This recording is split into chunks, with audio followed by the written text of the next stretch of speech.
नमस्ते दोस्तों, आपका स्वागत है कृषि इंजीनियरिंग चैनल पर।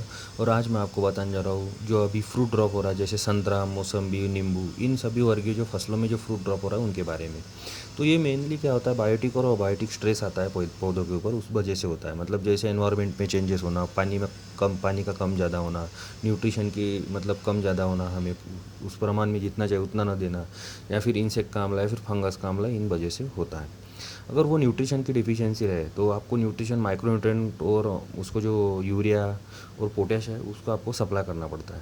तो न्यूट्रिशन की डिफिशियंसी आप कैसे पहचानेंगे? जो यहाँ से जो हमारा संतरा रहता है उसके जो सप्लाई करते हैं हम, जो टोटी की तरह रहता है संतरे के ऊपर लगा, अगर वो पीला पड़ रहा है मतलब न्यूट्रिशन की डिफिशियंसी है, उस टाइम आपको क्या करना है, माइक्रोन्यूट्रिएंट जैसे उसे मैग्नीशियम, जिंक और फेरस सल्फेट, इन सभी की बहुत ज़्यादा आवश्यकता होती है, तो आपको वो सप्लाई करना पड़ेगा यूरिया के साथ। और उसके 1 या 2 दिन बाद आपको अलग से पोटैश सप्लाई करना पड़ेगा। यूरिया और पोटैश मिक्स करके कभी भी मत सप्लाई कीजिए, वरना वो अच्छी तरह से काम नहीं करता।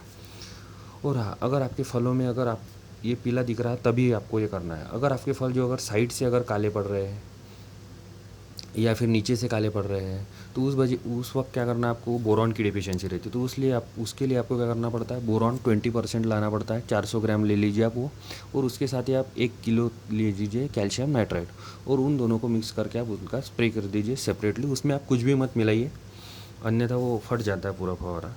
और अगर आपके फलों के ऊपर से मतलब डंडी से अगर वहाँ से ये जा रहा है जहाँ से सप्लाई जाता है, वो अगर काली पड़ रही है, या फिर आपके जो पौधों के ऊपर काले धब्बे दिखाई दे रहे हैं, या फिर आपके जो फल है उसके ऊपर काला काला ऐसे मतलब धब्बे धब्बे दिखाई दे रहा है, तो उस टाइम वो फंगस का अटैक होता है। तो उसके लिए आपको क्या करना पड़ता है, फंगीसाइड यूज़ करना पड़ता है। तो आप 22 ले सकते हैं, या फिर ब्लू कॉपर आता है जिसपे कॉपर ऑक्सीक्लोराइड रहता है, या फिर ड्यू पॉइंट का जो आता है कॉनसाइड 2000 आता है जिसमें कॉपर हाइड्रोक्साइड रहता है।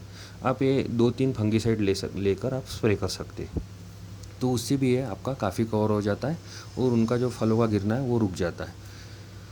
तो जब आप ब्लू कॉपर लेंगे वो आपको लेना पड़ेगा 1 केजी प्रति एकड़। ड्यू पॉइंट का कॉनसाइड 2000 लेंगे तो आपको 400 ग्राम लेना पड़ेगा 1 एकड़ के लिए। और 22 टीन जो आता है वो अगर आप स्प्रे कर रहे हैं तो 1 एकड़ के लिए 300 ग्राम तक आपको लेना है, इससे ज़्यादा नहीं लेना है।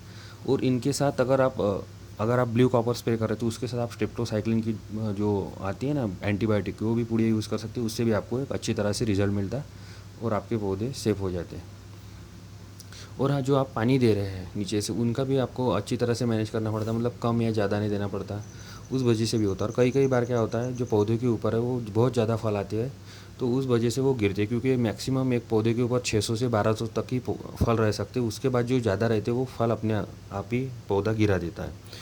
तो इस वजह से आपको डरना नहीं है, आपको इन सभी बातों का ध्यान रखना है, आपको चेक करना है, और उसके साथ आपको उसका जो है उसके इलाज करना है उस पौधे का अच्छी तरह से।